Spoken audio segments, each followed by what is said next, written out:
ఇవాళ కొత్తగా లేబర్ కోడ్ల ద్వారా కొత్తగా 8 గంటల పనిదినం వచ్చినట్టుగా సామాజిక భద్రత వచ్చినట్టుగా కూడా చర్చ జరుగుతూ ఉంది. ఇదంతా పచ్చి అబద్ధం.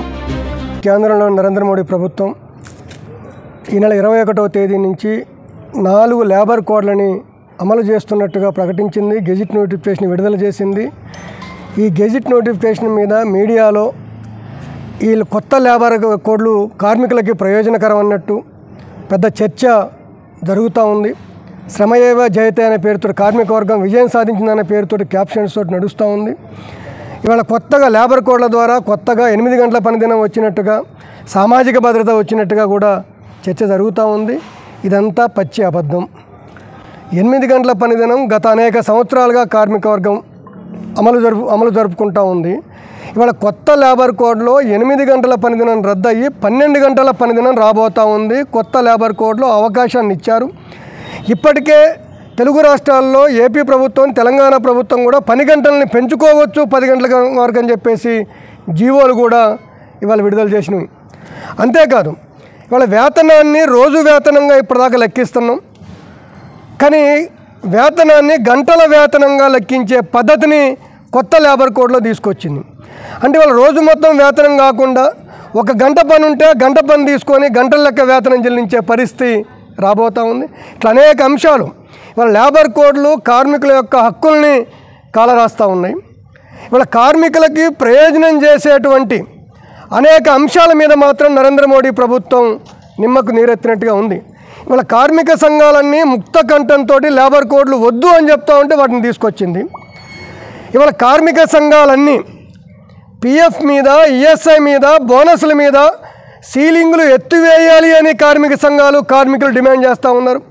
ఇవాళ ఈఎస్ఐ అమలు కావాలంటే 21,000 వేతనం దాటితే ఈఎస్ఐ అమలు కాదు. 15,000 వేతనం దాటితే పిఎస్ అమలు కావటం లేదు. 21,000 దాటితే బోనస్ చెల్లించట్లేదు. ఈ సీలింగులన్నీ 2015-17లో వచ్చినాయి. ఈ 10 ఏళ్ల కాలంలో కార్మికులకు వేతనాలు ఎంతో కొంత పెరిగినాయి. కానీ సీలింగులు మాత్రం పెంచట్లేదు. సీలింగులు ఎత్తివేయకపోవడంతో ఇవాళ అనేక పరిశ్రమలలో అనేక ఇండస్ట్రీలలో అసంఘటిత రంగంలో కాంట్రాక్ట్ కార్మికులకి బోనస్ అమలు కాకుండా పోతూ ఉంది. ఇవాళ రీసెంట్గా సింగరేణి యాజమాన్యం ఈఎస్ఐ అమలు తీసుకొచ్చింది. కానీ దాంట్లో ఉన్న స్కిల్డ్ వర్కర్లకి ఈఎస్ఐ అమలు కావట్లేదు. సెక్యూరిటీ గార్డులకి డ్రైవర్లకి కారణం ఏంటంటే 21,000 వేతనం సీలింగ్ ఉంది.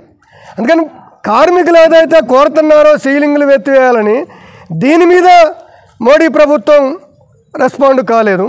ఇవాళ సిఐటిగా మేము అడుగుతున్నాం, యజమానుల యొక్క లాభాలకు లేని సీలింగు కార్మికులకి సంక్షేమ పథకాలు అమలు చేయడంలో ఎందుకని చెప్పేసి మేము ఇవాళ ప్రశ్నిస్తూ ఉన్నాం.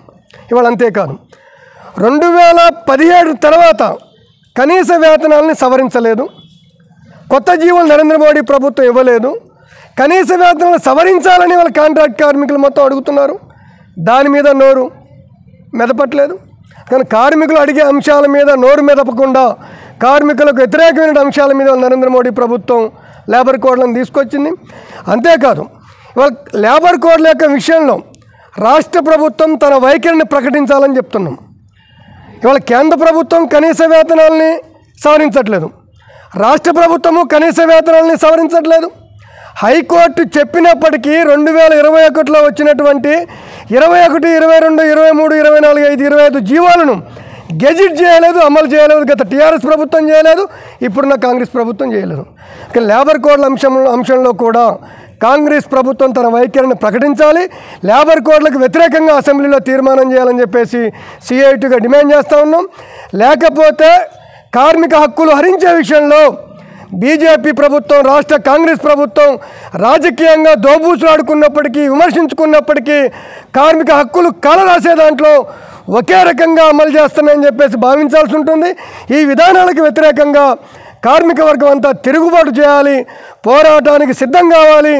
ఈ విధానాలను తిప్పికొట్టకుండా ఈ రాష్ట్రంలో దేశంలో కార్మిక వర్గానికి మనుగడ లేదు. భవిష్యత్ పోరాటాలకి కార్మిక వర్గం సిద్ధం కావాలని చెప్పేసి సిఐటి మహాసభల తరపున పిలిపిస్తూ ఉన్నాం.